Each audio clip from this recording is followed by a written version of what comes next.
Vous avez vu une carte des États-Unis des milliers de fois. Mais si je vous disais que vous ne l'avez jamais vraiment regardée? Zoomez, et cela n'a plus de sens. C'est le genre de géographie que l'école ne vous a jamais enseigné. Numéro 50. Regardez dans le coin supérieur gauche des 48 États contigus. Remarquez ce petit bout de terre qui descend sous la frontière canadienne.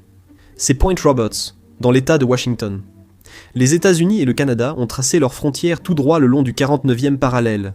Mais cette division nette a accidentellement coupé la pointe d'une péninsule.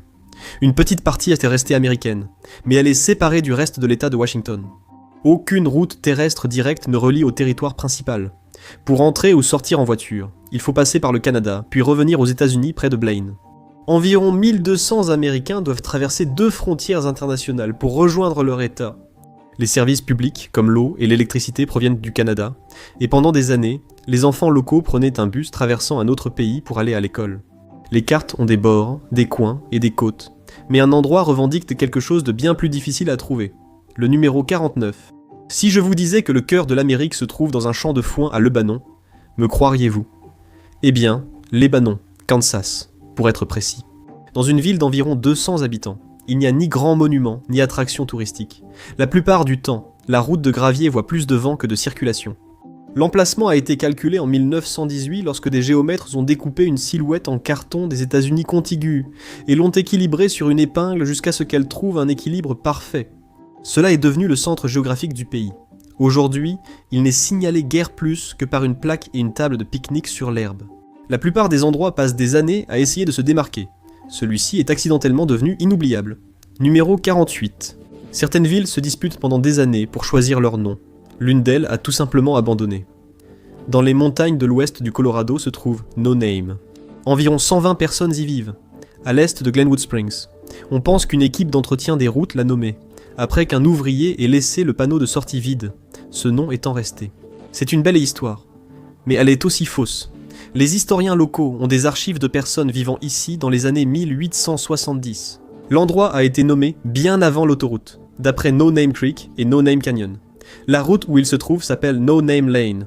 Il y a un bar grill No Name. Toute une ville porte ce nom provisoire avec fierté. Parfois, les sites les plus célèbres d'Amérique commencent par un problème dont personne ne se souvient. Numéro 47. Atlantic City abrite la plus longue promenade du monde et tout a commencé comme une simple solution à un problème agaçant.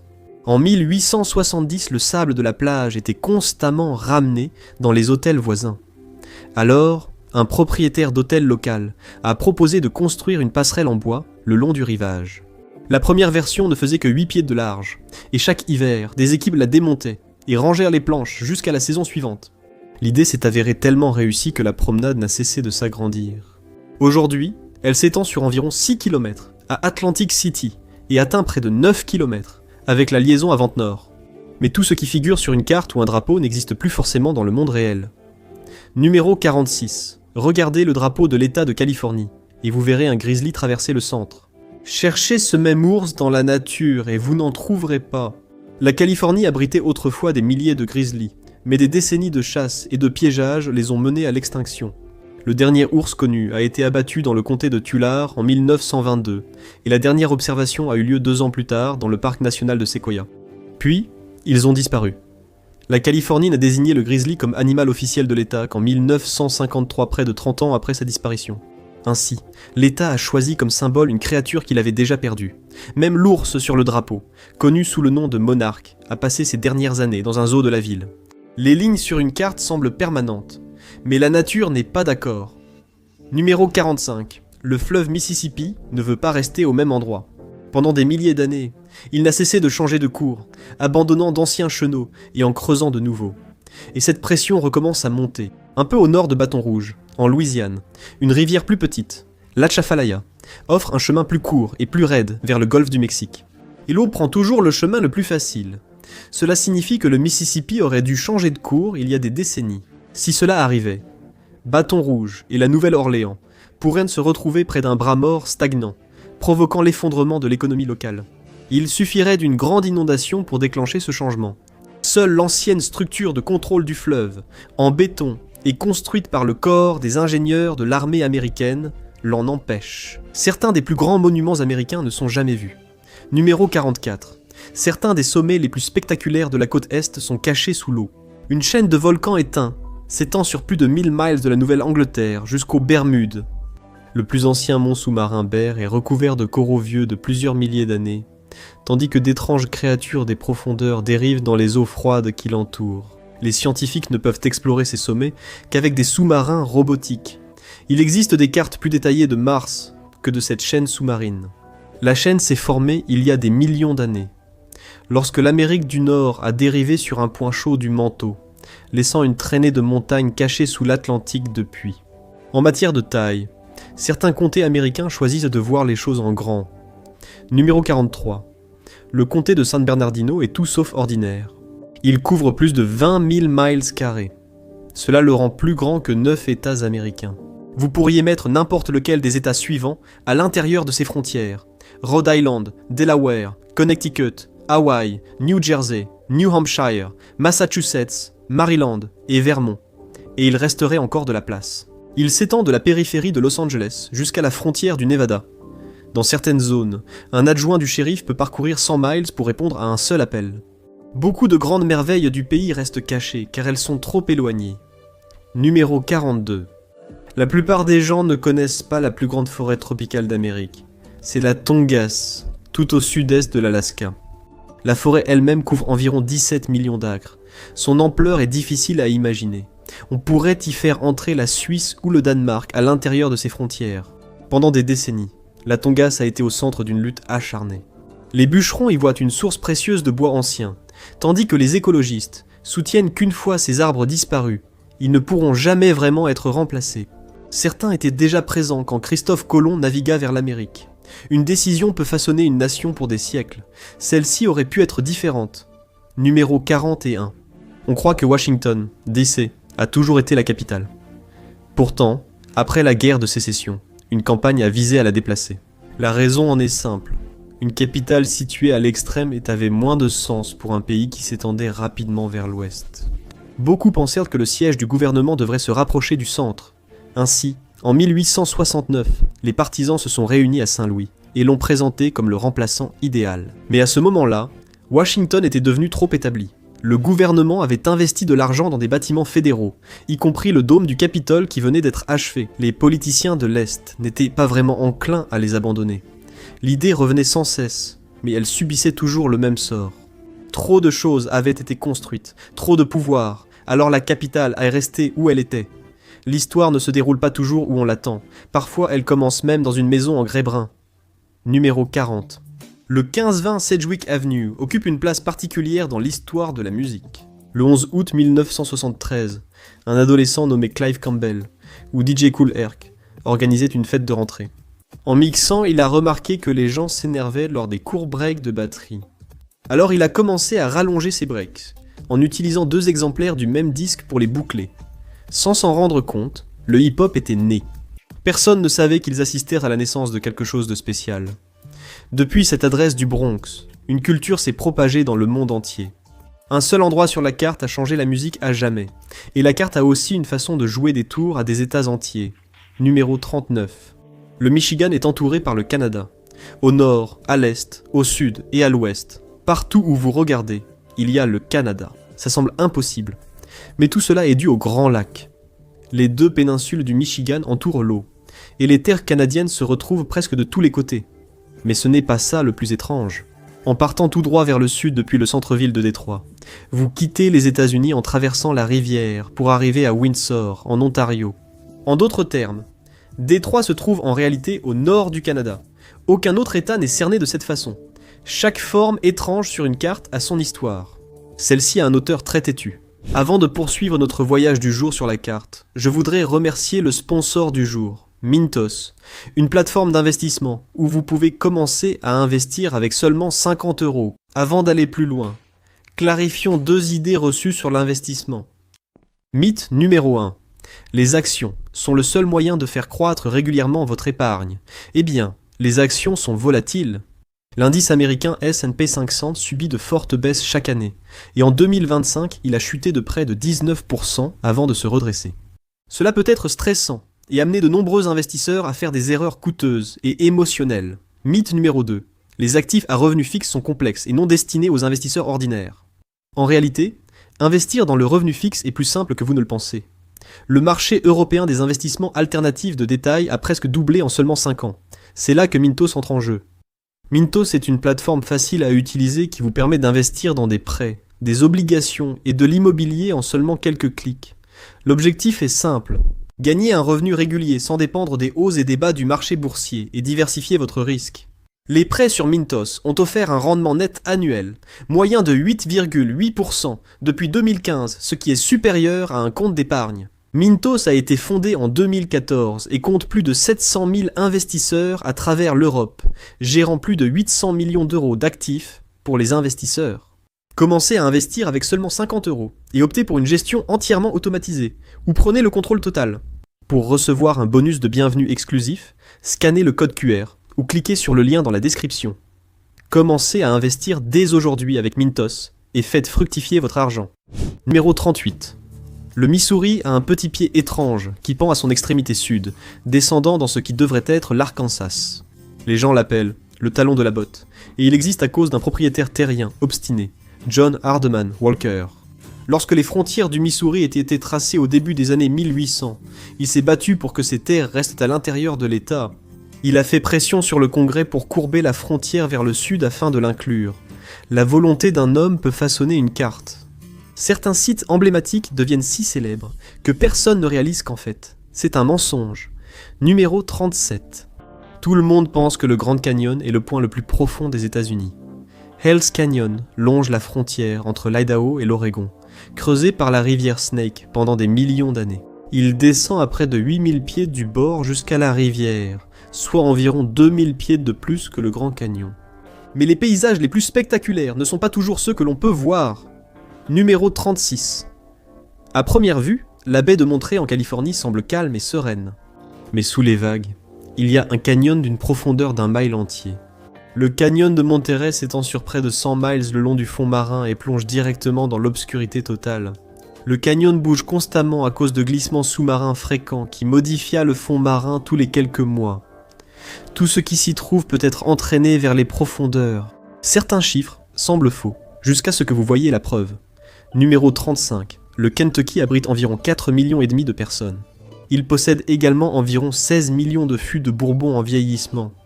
Cela représente plus de 3 fûts pour chaque habitant. Une grande partie est stockée dans d'immenses chais en bois, où des étages entiers sont empilés jusqu'au plafond avec des fûts provenant de distilleries comme Jim Beam et Maker's Mark. Ces entrepôts couvrent l'État, transformant des zones rurales en une industrie mondiale qui rapporte environ 9 milliards de dollars par an à l'économie locale. Et lors des nuits calmes près d'un chai, on peut réellement sentir le whisky s'évaporer dans l'air, ce qu'on appelle la part des anges. La plupart des endroits s'adaptent à la géographie. Cet endroit a plutôt adapté l'horloge. Numéro 34. Le Nevada fonctionne à l'heure du Pacifique, sauf pour une petite ville. West Wendover se trouve juste à la frontière de l'Utah et règle ses horloges à l'heure des montagnes. Cela la place 1 heure entière en avance sur le reste du Nevada. La raison, c'est l'argent. West Wendover est une ville de casinos perdue dans le désert. Presque tous ses joueurs viennent de Salt Lake City, de l'autre côté de la frontière, dans l'Utah. Mais pendant des années, avoir 1 heure de décalage avec ses principaux clients a causé des problèmes constants. Les horaires de fermeture, de bus et les pics d'affluence au casino ne coïncidaient jamais. Alors en 1999, la ville a demandé à changer de fuseau horaire pour s'aligner sur ses clients, et cela a été approuvé. Aujourd'hui, West Wendover est une ville de jeux d'argent et une curiosité de l'État. Mais certains éléments de l'histoire américaine se produisent de la manière la plus insignifiante. Numéro 33. Les étoiles et les bandes sont plutôt emblématiques. Mais saviez-vous que les 50 étoiles actuelles ont commencé comme un projet scolaire ? En 1958, Robert G. Eft, âgé de 17 ans, a soumis ce dessin dans le cadre d'un devoir d'histoire, et il a obtenu un B-. Le professeur a fait remarquer qu'il n'y avait que 48 États à l'époque. Mais Robert croyait en son drapeau. Son professeur lui a dit que si le Congrès acceptait le drapeau, il aurait un A. Robert s'est alors lancé dans un nouveau projet. Il a envoyé son drapeau au sénateur local, et a lancé une campagne pour qu'il soit accepté. 2 ans plus tard, l'Alaska et Hawaï étaient devenus des États. L'histoire avait fini par donner raison à ce dessin, et Robert Eft a eu son A. Aujourd'hui, le drapeau a 50 étoiles est la version restée en service le plus longtemps de l'histoire du pays. Pas mal pour un projet scolaire. Certains changements prennent des années à être remarqués, d'autres arrivent d'un seul coup. Numéro 32. En 1932, une ville entière s'est réveillée dans un autre état. La ville était Texoma, moitié Texas, moitié Oklahoma. Son nom combine littéralement les deux états. Pendant des années, la frontière traversait la ville en ligne droite. Puis, une nouvelle étude a révélé que la ligne était incorrecte. Du jour au lendemain, la frontière a donc été déplacée vers le sud. Soudain, la banque, la poste et la plupart des commerces se sont retrouvés dans un autre état. Aujourd'hui encore, un seul district scolaire dessert les deux côtés. Les écoliers peuvent en passer d'une classe de l'Oklahoma à un terrain de sport du Texas, franchissant la frontière d'État sans le remarquer. Numéro 31. Les États-Unis n'ont pas de langue officielle. C'est parce que le Congrès ne voulait pas se mettre à dos les premiers citoyens qui parlaient allemand, néerlandais ou français. L'anglais était simplement la langue commune. Cela est resté ainsi jusqu'au 1er mars 2025 lorsque le président Donald Trump a signé un décret déclarant que l'anglais était désormais la langue officielle des États-Unis. Même si ce n'est pas une loi, les agences fédérales doivent utiliser l'anglais au quotidien. Pourtant, certaines histoires américaines, parmi les plus étranges, ne sont pas du tout d'origine humaine. Numéro 30. Dans le nord-est de l'Utah, la Green River ne se soucie pas du terrain. Au lieu de contourner les montagnes Uinta, elle les traverse directement. Pendant des années, personne ne savait comment. Puis, au début de 2026, des chercheurs ont résolu le mystère. Une masse dense de roches s'est enfoncée profondément sous terre et a entraîné les montagnes avec elle. La rivière est restée sur son cours d'origine, creusant le même chemin tout du long. Ensuite, les sommets se sont relevés autour d'elle. La géologie peut parfois transformer un paysage en quelques jours, sans attendre des millénaires. Numéro 29. Les Scablands chenalisés de l'est de l'État de Washington ressemblent à une autre planète. La majeure partie de la région est constituée de terres agricoles, mais ici, c'est un désert stérile. Des falaises plongent sur plusieurs dizaines de mètres. D'immenses cascades sont à sec. En fait, l'une d'elles était plus grande que les chutes du Niagara. Toute la région est marquée par des chenaux d'inondations arides, des coulées et des cataractes. Pendant des décennies, les géologues ont soutenu que cela s'était formé lentement. Un scientifique, J. Harlan Bretz, n'était pas d'accord. Il a soutenu qu'une inondation catastrophique avait tout créé en une seule fois. Et il avait raison. À la fin de la dernière ère glaciaire, un immense lac a percé à plusieurs reprises comme son barrage de glace. D'énormes murs d'eau ont traversé la région à toute vitesse, arrachant la terre et exposant la roche nue en quelques jours seulement. Des décennies plus tard, Bretz a reçu la médaille Penrose, la plus haute distinction en géologie, 2 ans avant sa mort à l'âge de 98 ans. Parfois, la version la plus célèbre de l'histoire est aussi la moins exacte. Numéro 28. Hollywood présente les cow-boys comme des personnages solitaires, errants, à travers les plaines. Mais la véritable histoire est bien plus intéressante. Après la guerre de sécession, les convois de bétail ont afflué du Texas vers les chemins de fer. Lors de nombreux de ces convois, jusqu'à un cow-boy sur 4 était noir. Certains d'entre eux étaient nés esclaves et sont devenus les meilleurs cavaliers des plaines. Au plus fort des convois, entre 5000 et 9000 cow-boys noirs travaillant dans les plaines, s'occupant du bétail. Un cow-boy noir nommé Bill Pickett a inventé la technique de rodéo connue sous le nom de steer wrestling, qui est encore pratiquée aujourd'hui. Il a également été la première vedette noire parmi les cow-boys à apparaître au cinéma dans les années 1920. Un autre, Bass Reeves, s'est échappé de l'esclavage et est devenu marshal adjoint des États-Unis. Tous les endroits aux États-Unis ne portent pas un nom réfléchi. Certaines villes naissent quand tout le monde abandonne. Numéro 27. Il y a une ville en Caroline du Nord appelée Wynot, et ce nom vient d'une pure frustration. Lorsque les habitants se sont réunis pour nommer la ville, chaque suggestion provoquait une nouvelle dispute. Des heures ont passé, et personne n'arrivait à se mettre d'accord.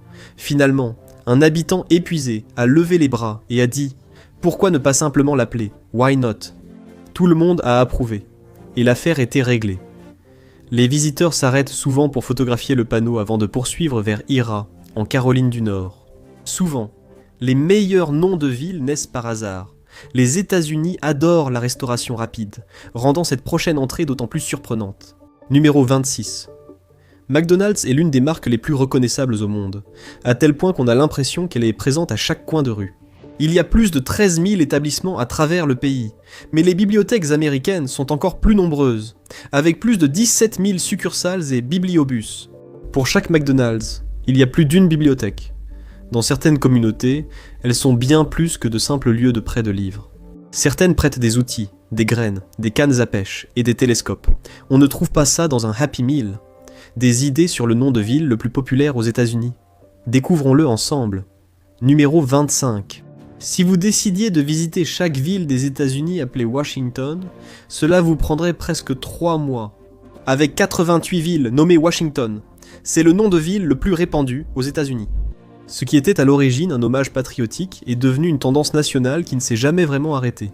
Springfield arrive en 2e position avec 41 villes, donc, plus de 200 ans plus tard, George Washington continue de façonner l'Amérique. Certains endroits gagnent leur nom grâce à l'histoire, d'autres le gagnent grâce à leur attitude. Numéro 24. Pour atteindre Alma, Colorado, il faut grimper. À près de 10 600 pieds au-dessus du niveau de la mer, Alma, Colorado est la municipalité la plus élevée des États-Unis. Environ 300 personnes y vivent toute l'année, affrontant l'air raréfié et des hivers rudes. La rue principale se trouve plus haut que le sommet du mont Mitchell, la plus haute montagne à l'est du fleuve Mississippi, de près de 1200 mètres. Le bar local prétend même être le bar le plus haut d'Amérique, où les visiteurs apprennent vite que l'altitude peut faire ressentir une bière comme 3. Chaque ville a une origine. La suivante a commencé par un pari. Numéro 23, Cholo, Arizona, a été nommé après une partie de cartes à gros enjeux entre 2 éleveurs qui ne parvenaient pas à décider qui garderait le ranch. Plutôt que de se battre en justice, ils ont décidé que le ranch irait à celui qui tirerait la carte la plus basse. Un homme a retourné le 2 de trèfle et a tout gagné. Le perdant est parti à cheval, et la main gagnante a donné son nom à la future ville. Aujourd'hui, la route principale s'appelle 2 de trèfle, dont l'emblème figure sur tous les panneaux en ville. On dit que la vie trouve toujours un chemin, et cet endroit en est la preuve. Numéro 22. Dans le désert du Nevada, une fissure étroite dans la roche mène à une profonde caverne inondée appelée le Trou du Diable. Et il y a un seul habitant qui y vit, le cyprinodon du Trou du Diable. Ces poissons sont incroyablement rares et ne se trouvent nulle part ailleurs sur Terre. Toute l'espèce dépend d'une fine bande d'eau ensoleillée le long du bord de l'abîme. Aujourd'hui, il ne reste qu'une population d'environ 200 individus et les changements climatiques extrêmes mettent le banc en danger d'extinction. La plupart des communautés s'adaptent au sol sous leurs pieds. L'une d'elles a décidé qu'il était plus facile de se déplacer. Numéro 21. Au début des années 1800, des mineurs ont découvert l'un des minerais de fer les plus riches de la planète, directement sous la ville de Hibbing, Minnesota. La découverte était si précieuse qu'ils ont décidé de l'exploiter. La ville a donc déménagé. Ouvriers, maisons, hôtels et écoles ont été déplacés sur des rouleaux. Des chevaux et des machines à vapeur ont déplacé des bâtiments entiers sur près de 3 km. Les mineurs ont ensuite creusé l'ancien site de la ville. Le déménagement a duré des années, mais nombre de ces bâtiments subsistent. L'ère glaciaire a transformé le continent, mais une parcelle est restée intacte. Numéro 20. Pendant la dernière ère glaciaire, les glaciers ont traversé une grande partie du nord du Midwest, mais ils ont complètement épargné une région. Appelée région sans dépôt glaciaire, cette zone couvre des parties du Wisconsin, du Minnesota, de l'Iowa et de l'Illinois. Alors que les glaciers aplatissaient le paysage environnant, la glace s'est divisée et a contourné cette zone. Des falaises abruptes remplacent les terres agricoles plates. De profondes vallées traversent les collines. Des ruisseaux froids à truites, des grottes cachées et des sources de calcaire parsèment la région. C'est un contraste énorme avec les champs de maïs qui l'entourent. Certains endroits aux États-Unis portent leur nom au sens propre. Numéro 19. Bienvenue à la porte de la mort. Un détroit étroit relie Green Bay au lac Michigan, et il est rempli de courants puissants et de récifs cachés. Ajoutez à cela des tempêtes soudaines, et le passage est rapidement devenu un cimetière pour les navires. Les marins français le redoutaient tant qu'ils l'ont nommé « Port de mort », la porte de la mort. Aujourd'hui, des phares veillent sur la traversée, mais des épaves gisent toujours sous les vagues. Il ne faut jamais juger les choses sur leur apparence. La prochaine entrée le prouve certainement. Numéro 18. Le grand marais lugubre s'étend entre la Virginie et la Caroline du Nord, et au cœur de celui-ci se trouve le lac Drummond, un lac naturel rempli d'une eau sombre couleur thé. Cette eau trouble s'est révélée précieuse. Sur les voiliers en bois, l'eau se gâtait souvent en quelques semaines, mais l'eau prélevée dans ce marais restait fraîche pendant des mois. Les tanins naturels des cyprès et des genévriers ralentissaient toute croissance bactérienne. Ainsi, le marais est devenu une source fiable d'eau potable pour les longs voyages. George Washington a tenté de l'assécher pour l'agriculture, tandis que des esclaves en fuite ont fondé des communautés sur ces îles isolées. Il y a quelques endroits où l'on a l'impression que la nature s'est trompée dans les instructions. Numéro 17. Près de Buffalo, dans l'état de New York, une petite cascade dissimule une flamme éternelle. Du gaz naturel s'infiltre dans la roche et alimente un feu dans une cavité. La flamme, haute de quelques centimètres, brûle à quelques pas de l'eau qui coule. Les scientifiques sont perplexes, car la roche autour est plus froide que la plupart des lieux où apparaissent des flammes naturelles. La flamme s'éteint parfois, et quand cela arrive, les randonneurs de passage la rallument. Vous pensez savoir combien il y a de grands lacs? Détrompez-vous. Numéro 16. Pendant 18 jours, en 1998, les États-Unis ont officiellement compté 6 grands lacs. Le lac Champlain dans le Vermont a reçu ce titre après qu'un sénateur a ajouté une clause à un projet de loi fédéral. Le président Clinton a promulgué la loi, et soudainement, les célèbres grands lacs avaient un nouveau membre. La réaction a été immédiate. Le lac Champlain était bien plus petit que les 5 autres existants, et les législateurs du Midwest n'étaient pas ravis de devoir partager leur club. 18 jours plus tard seulement, le Congrès a annulé la décision. Le lac Champlain a perdu son statut, mais le Vermont a conservé les financements fédéraux qui l'accompagnaient.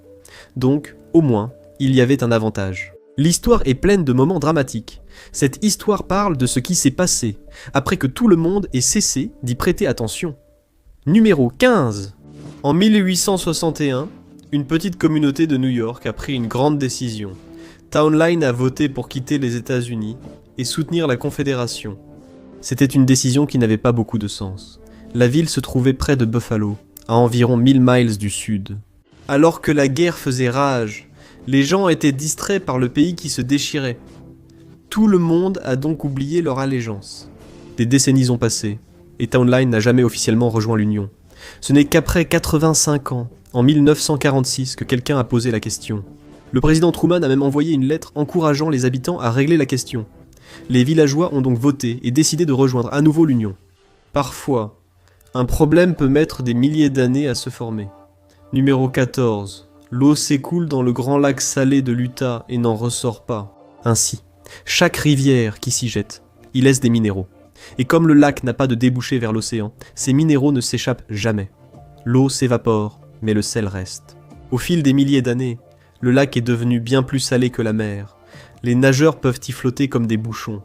Presque rien n'y survit, à part les crevettes de saumure. Il y a aussi la digue ferroviaire qui coupe le lac en deux.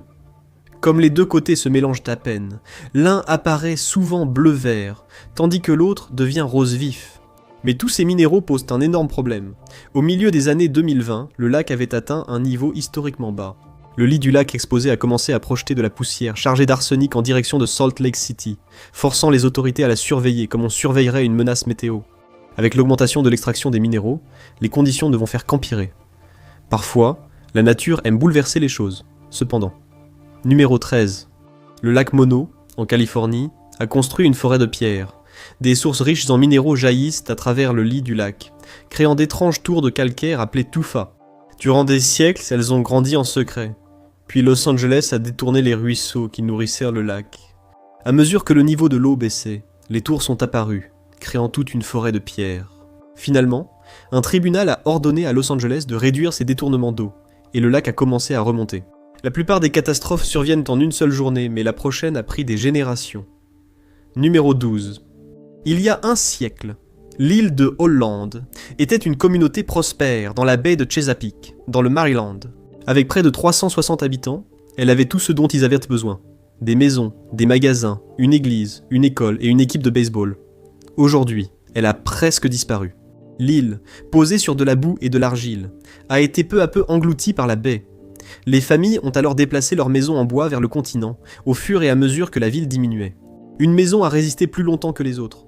Son propriétaire l'a entourée de sacs de sable pour empêcher l'eau d'entrer. Puis, en 2010, la dernière maison de l'île Hollande s'est effondrée dans la baie. À marée basse, quelques pierres tombales fissurées émergent encore de l'eau là où se trouvait autrefois le cimetière de l'église. Peu de mystères sont plus frustrants que des preuves sans explication. Numéro 11. À Rastrak Playa, dans la vallée de la mort, de lourds rochers glissent seuls à travers le désert, laissant derrière eux de longues traces sinueuses. Certains pèsent des centaines de livres, mais glissent pourtant sans effort sur la boue sèche. Pendant des décennies, personne n'a pu expliquer ce phénomène. Aucune empreinte ni farceur, juste des rochers bougeant sur le lit asséché d'un lac. Certains accusaient les vents, les forces magnétiques, ou même les extraterrestres. Puis, en 2014, des scientifiques ont réussi à l'observer. Après la pluie, de fines plaques de glace se forment pendant la nuit. Au matin, la glace se brise et flotte sur la boue glissante. Même une légère brise peut la pousser, et les rochers se déplacent avec elle. Ensuite, les plus petites communautés sont souvent associées à une histoire d'horreur. Numéro 10. Le comté de Kalawao, à Hawaï, compte aujourd'hui moins d'une centaine d'habitants. Pendant plus d'un siècle, ce n'était pas un choix, et personne n'était autorisé à partir. Pendant plus d'un siècle, il a servi de colonie de lépreux. Les patients étaient arrachés à leurs familles et envoyés ici. Un prêtre belge, nommé Père Damien, est venu s'occuper des patients. Il est resté pendant des années avant de contracter lui-même la maladie, et il est finalement mort là-bas. Plus d'un siècle plus tard, il a été canonisé. Quand une ville a besoin de quelque chose, elle fera tout pour l'obtenir.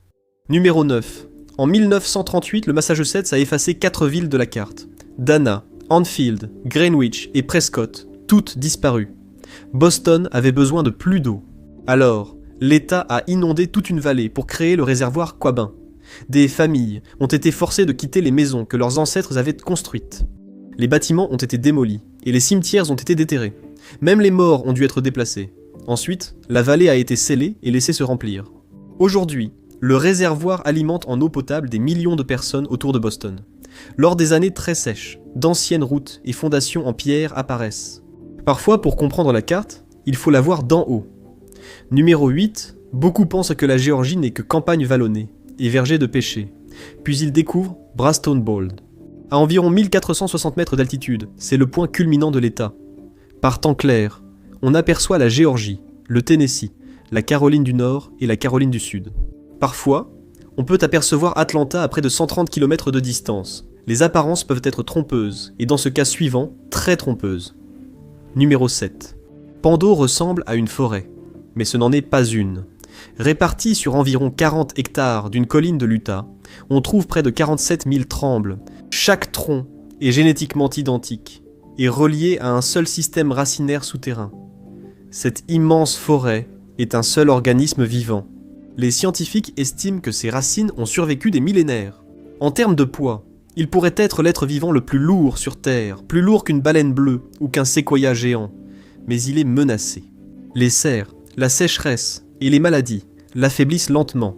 Cela a conduit à des efforts de conservation et à la création de zones protégées, où de jeunes pousses repoussent. Tout ne survit pas à une ère glaciaire. Certaines choses refusent simplement de disparaître. Numéro 6. La plus haute montagne de Virginie abrite une forêt perdue. Près du sommet du mont Rogers, il y a une zone d'épicéas et de sapins. C'est le type de forêt que l'on s'attendrait à trouver à des centaines de kilomètres au nord, au Canada. C'est une relique de l'ère glaciaire. Après la retraite des glaciers, la plupart de ces forêts adaptées au froid ont disparu du sud, mais le mont Rogers est resté assez frais pour préserver une petite parcelle.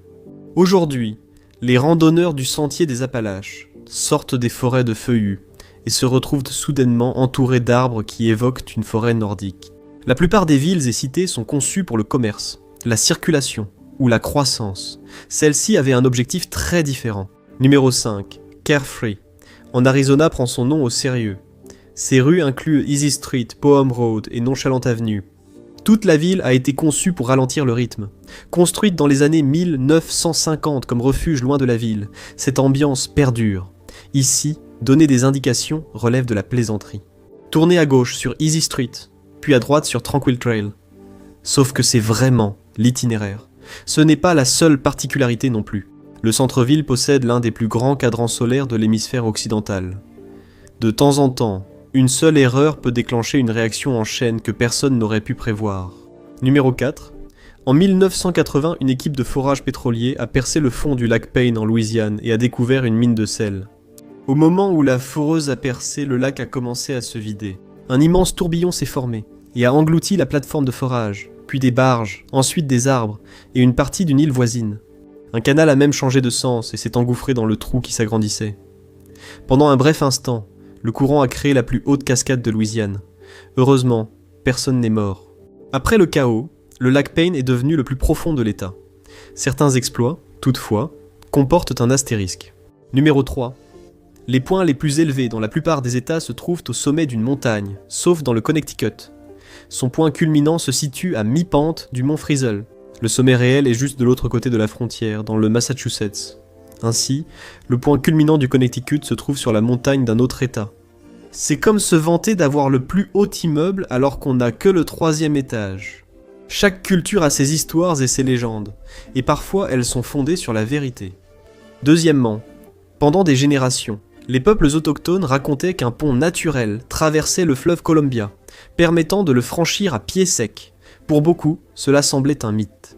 Puis, des géologues ont découvert des preuves d'un énorme glissement de terrain qui avait autrefois complètement bloqué le fleuve. Les débris ont formé un barrage naturel si grand que les gens pouvaient traverser le Columbia à pied. Finalement, le fleuve s'est frayé un passage et a retrouvé son lit, et le pont a disparu. Mais le souvenir demeure. Aujourd'hui, un pont en acier se dresse presque exactement au même endroit. Malgré le fait que nous vivions dans un monde connecté, il existe encore un endroit où le monde moderne disparaît. Numéro 1, l'endroit le plus isolé des 48 États continentaux se trouve au cœur du parc de Yellowstone. Mais s'y rendre n'est pas facile. La région connue sous le nom de Toruk Fair est le point le plus éloigné de toute route en Amérique. Pour y accéder, il faut marcher plus de 30 km dans la nature sauvage, sans réseau mobile, ni poste de garde du parc, et sans moyen facile d'en sortir. L'itinéraire traverse des rivières, des prairies ouvertes, des forêts denses, et certaines des plus fortes concentrations de grizzlies du pays. Les gardes du parc doivent s'y rendre à cheval, et le trajet prend 2 jours entiers, dans un pays relié par des autoroutes, des aéroports et des antennes relais. Le Toruk Fair reste un lieu rare, un endroit où l'on est vraiment livré à soi-même. Merci de m'avoir accompagné aujourd'hui. J'espère que vous avez apprécié la vidéo, et si vous voulez en voir d'autres comme celle-ci, pensez à vous abonner et à activer les notifications. Ça fait vraiment la différence. Merci encore, et je vous retrouve la prochaine fois sur MapPack.